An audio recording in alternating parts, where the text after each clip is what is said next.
Mainit na balita. Meron bang gustong bumili ng NGCP? Meron bang negosyante Yun ang nakikita kong layunin eh. Doon papunta eh.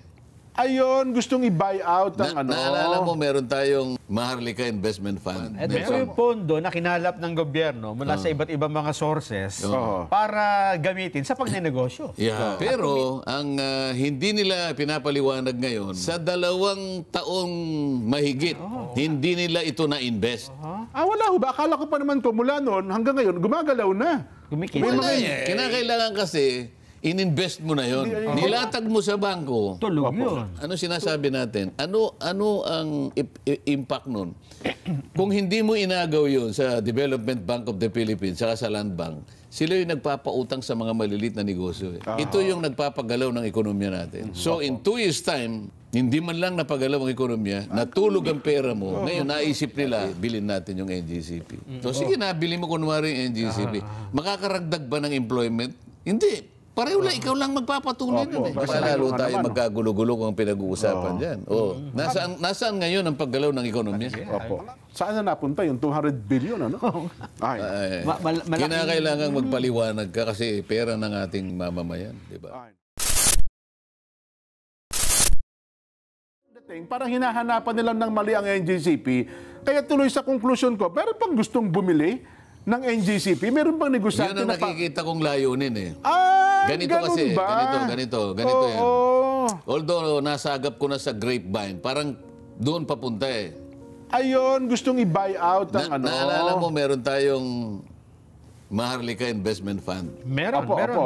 Ikwento mo muna, ano ba yung Maharlika Investment Fund, Ito po Nelson? yung pondo na kinalap ng gobyerno mula sa iba't ibang mga sources para gamitin sa pagnenegosyo. Yeah. At kumita ang gobyerno. Sige pa, baka may... At ang isa sa mga interest nila, kung hindi nagkakamali, ay itong bilhin ang NGCP. Di ba? pero sige pa, baka... Ano pa? Yun lang ang naunawaan ko doon. Yun na. Totoo naman ang sinabi ni Nelson. Tingnan mo ano sinabi mo? Nangalap. Nangalap ka. Inipon yung pondo. Nilagay lahat sa Maharlika Fund. Parang kumuha ng 50 billion sa Land Bank. Kumuha ng 25 billion sa... Anong pangalan? Central Bank. Hindi. Development Bank. Development. DBP. Tapos yung pang nakakuha rin sa iba. Parang, kung hindi ako nagkakalim, mga 200 data eh. 200 billion pesos. 200.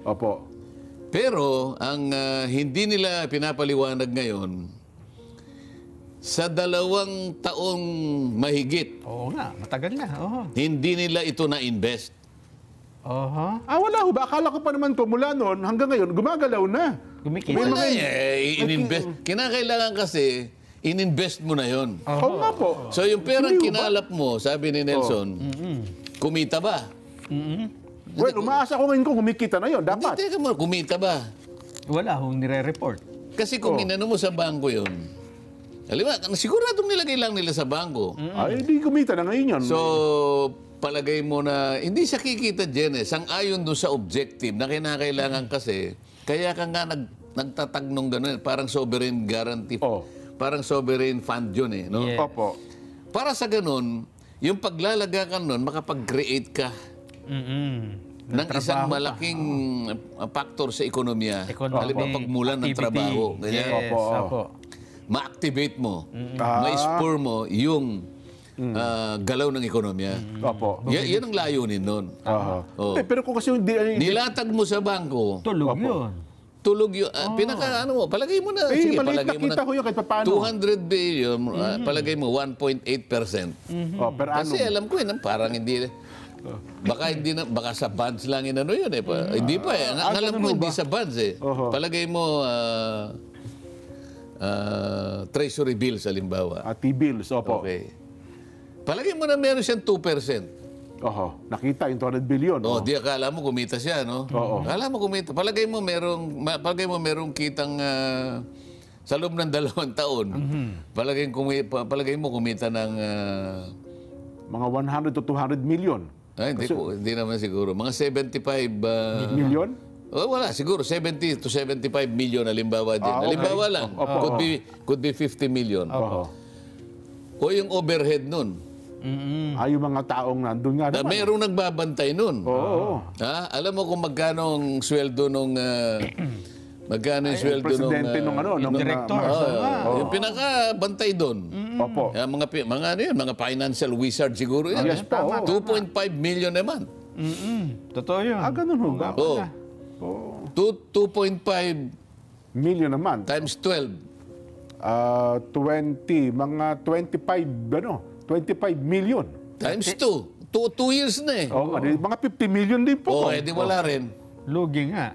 Sa presidente pa lang yun. O meron pang may mga ano yun eh. Oho.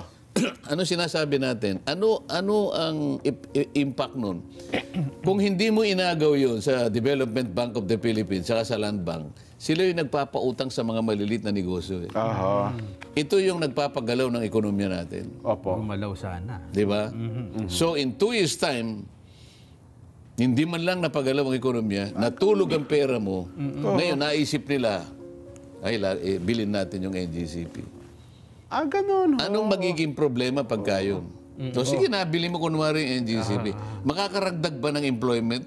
Hindi. Pareho lang, ikaw lang magpapatuloy nun eh. Kasi meron na silang tao naman. Mabuting-mabuti. Kung halimbawa yung taong ilalagay mo, talagang marunong, baka mamaya. Kabisado yung baka lalo pagpapatakbo tayo naman. magkagulo-gulo kung pinag-uusapan dyan. Oh. Aha. Nasaan ngayon ang paggalaw ng ekonomiya? Ang akala ko pa naman kung hindi lang nila binabalita, meron ng mga investments na pinasok itong Maharlika Investment Fund. Wala.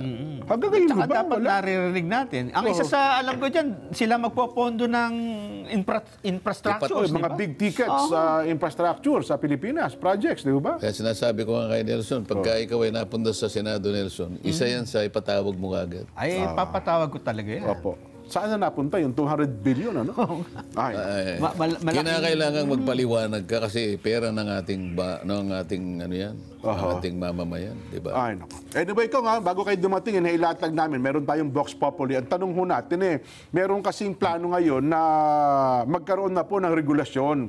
Magkaroon po ng batas kung paano i-regulate ito po mga vloggers natin, Kong. Meron ata kayong, nabalitaan niyo ba? Di ba, meron kayong Quadcom, meron kayong Kinta. Ngayon daw ata may TRICOM. Na ang TRICOM, ang didinggin, ay itong yung pagpapakalat ng mga fake news at magkaroon daw po ng regulasyon para sa mga vloggers.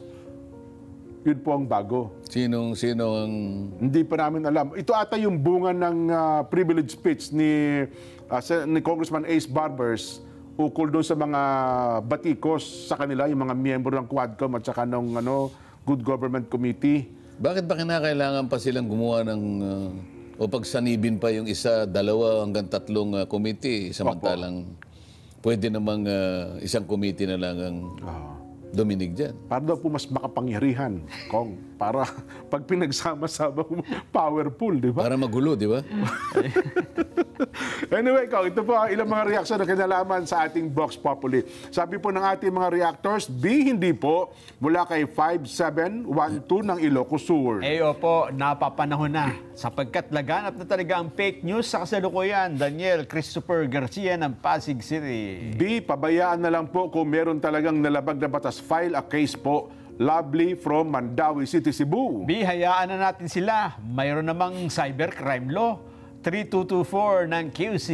B, hindi na po Mila Kabahog ng Bohol. B, hindi na po 0050. Sang-ayon po ako pero dapat po pag vloggers responsible din po siya at huwag ding balat sibuyas pag vlogger sila. Lady ng Paranaque. B, hindi na kailangan sa ngayon. Hindi pa hinog ang mga vloggers. 5491. Pero Diba? matindi yun eh. Kung Opo. para sabihin ko ano yung nakikita. Opo. Yung iba kasi naririnig lang eh, kinukwento na eh. Ganun Yung po iba ba? naman nakikita. Wala naman narinig yun. Hindi, nakikita niya na pero Ayaw pa rin. iba yung kanyang pagkakaintindi sa nakikita niya. Oo nga, no. Oo, di Minsan ba? iba-iba rin ang perspektibo ng tao, Kong. Ano? Oo. Kamukha nung diniscuss natin nung isang araw, di ba? Ayun, isa pa po yun. Okay na ba, Direk?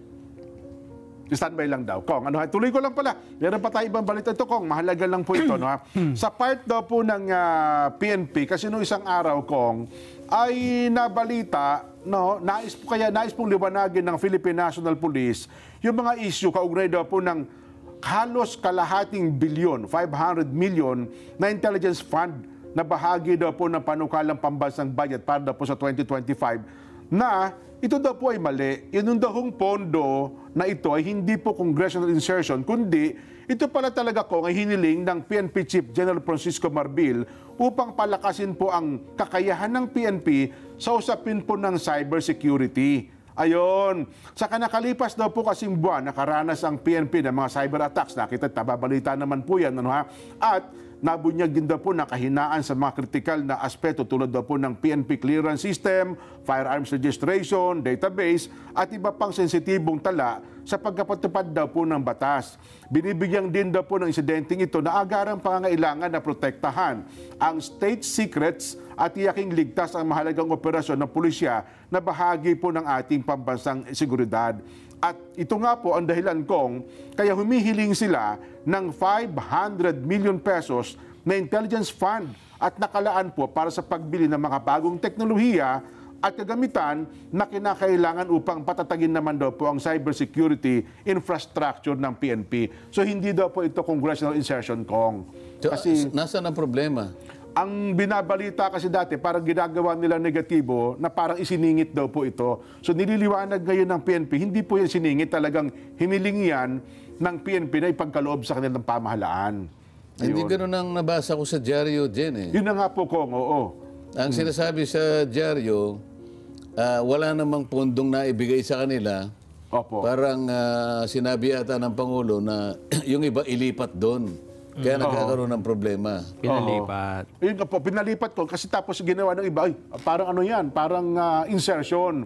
Eh dito ho naman, sabi niya, Hindi mo kasi basta maililipat dyan. Yun Kung na nga halimbawa, naka-itemize na sa ganito, pagkatapos, hindi ko alam kung sinabi nga ng Pangulo. oho, Sang-ayon sa balita, minanduhan niya yung secretary ng DBM na ilipat doon. opo. Hindi po pwedeng mangyari yun. Ayun na ganun nga yung po. sinasabi ko noon, na kapag halimbawa ay gusto mong i-restore yung mga ano na yun, magpatawag ka ng ng special session. My God. Sapagkat ang Kongreso lang ang pwedeng maglipat, hindi ikaw maglilipat. Oho.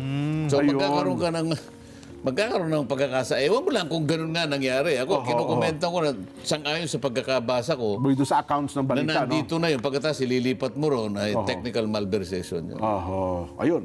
Well, Ganun lang. siguro ito naman, sa part nga po ng PNP, ang kanilang paglilinaw, Maaring kailangan nila. Ang problema, hindi na ilagay sa GAA.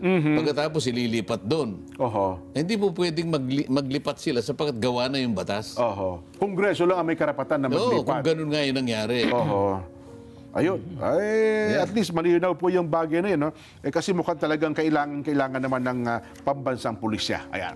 Andiyan na ba, Direk?